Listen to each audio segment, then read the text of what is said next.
on!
Finally, something with some actual gameplay in it.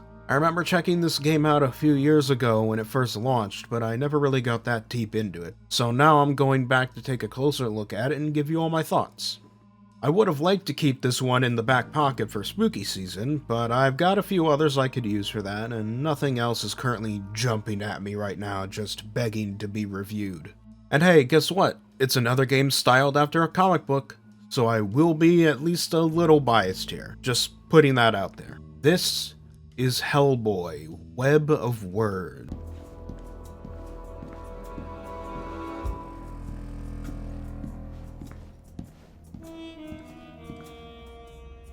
Oh man, I'm looking at your stats. Ouch.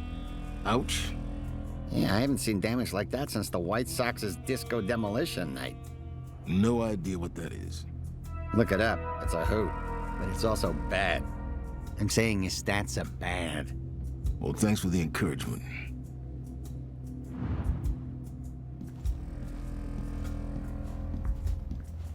Right off the bat, the visuals are very, very distinct here if you didn't notice already. If you're unaware, Hellboy is actually a comic book series first, not a movie IP starring Ron Perlman. And Web of Wyrd stays very loyal to the source material, all the way down to the visuals being ripped straight from the comics. Seriously, every part of this game looks like it could have been ripped straight from the panels of the comics. That's how close it sticks to the source. And you know what? I'm totally down for that. Hellboy's art style is very distinct and gives it this uniquely dour aura that is somewhat contrasted by Hellboy's own, not pessimism, just blanket acceptance of whatever outlandish stuff gets thrown his way, which usually includes Nazi cultists in some way. The sound matches that, trending towards the more ominous and atmospheric in most cases before turning up the heat and getting heavier when Hellboy is engaged in combat inside the titular Wyrd. The sound effects are also pretty good too. I like me a good footstep sound, and Hellboy's fists have a nice oomph to them when they make contact with the enemy. And lastly, the voice acting is also very nice. Chatting with the BPRD crew after every excursion into the Wyrd provides some nice little character moments between Hellboy and each of them. And fun fact, at least according to IMDb, this game was the last time we got to hear the voice of Lance Reddick in a video game. So if you're a particular Lance Reddick fan, like you're a Destiny player or something,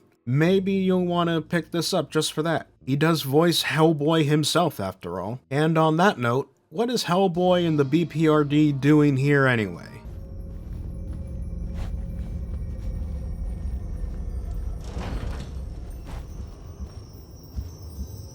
That'll keep me around a little longer.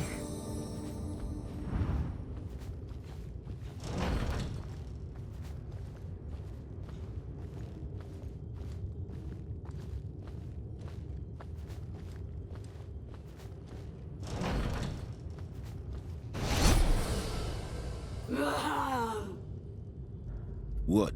No trash talk? We just gonna stare at each other? perish. Oh. Okay.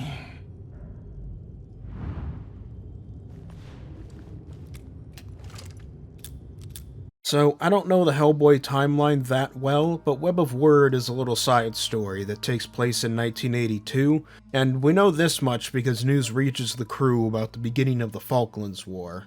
But as for where that places the story in the greater Hellboy timeline, I'll leave that to the true Hellboy lore keepers that are out there. Regardless, Hellboy has been embedded with the BPRD for a good while now, hunting down supernatural threats and killing and/or containing them.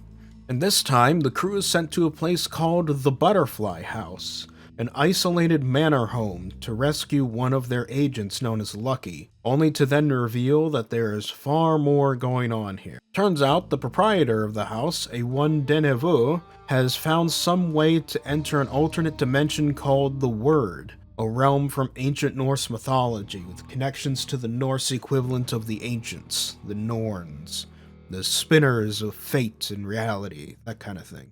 Turns out, not only has Deneveux himself long since vanished into the Wyrd as well, but something has caused the Wyrd to become fractured. Someone or something is attempting to use the Wyrd and usurp the power of the Norns to acquire immense power. And hey, Sonnenrad, those Nazi cultists I mentioned, yeah, they showed up, so they're suspect number one. Which means now the BPRD, and specifically Hellboy, has to delve deeper and deeper into the Wyrd to stop Sonnenrad and rescue Deneveux. All in all, a pretty good premise, I think. It fits pretty well into the greater Hellboy universe and plays into a lot of interesting mythology and supernatural stuff that I'm a bit of a sucker for. I was that kid who read Percy Jackson books in school and had that mythology phase, so this stuff is right up my alley. It's also a good premise given the type of game this is, that being a roguelite.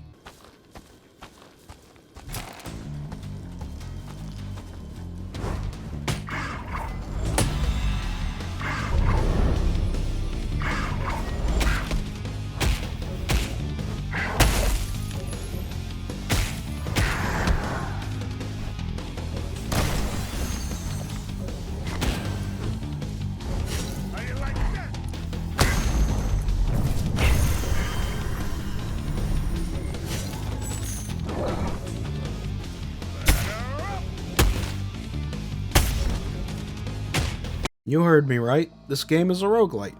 I know that's gonna immediately turn off some of you, so sorry about that. It is what it is. If you're not into that genre, then this isn't gonna be the game for you. Now, it's not a hardcore roguelite, mind you. It doesn't lean super hard into the genre, but the core mechanics are there.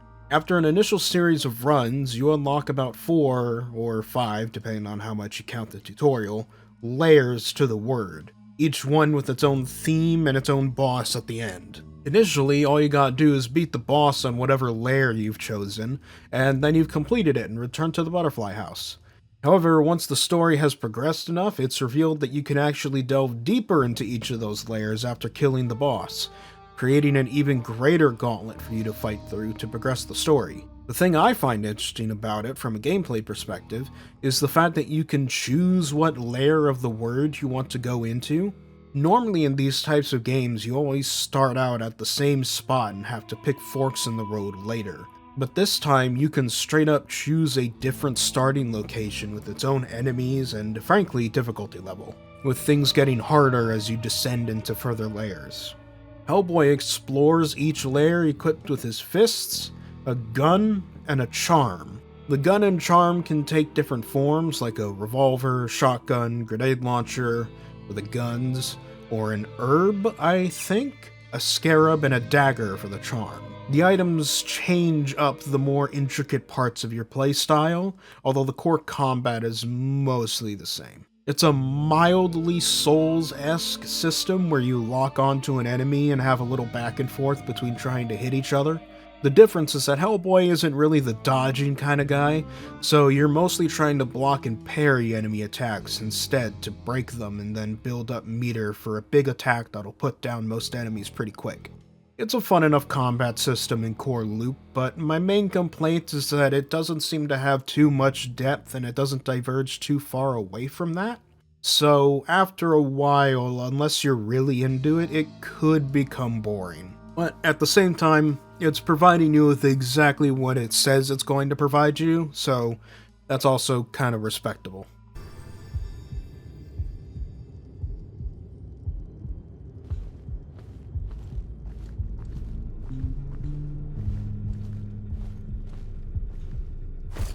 Hellboy, you shall rue the day you crossed the Sun and Rat Society. Sun and Red? Oh boy. I thought we got rid of you Nazi assholes like 30 years ago. Come on out. I got a present for you. Not yet, half-breed. But soon. I promise. Soon.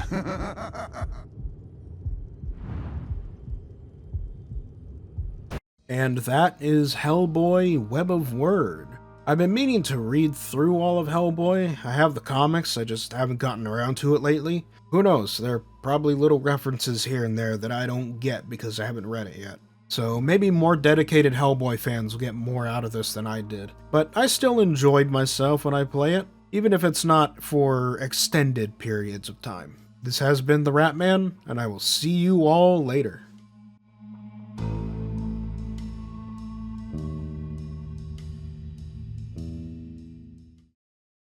And lastly, a special thank you shout out to Mike Uniturtle, Reese, Scarlet, and Dizzerat. Thank you for the $5.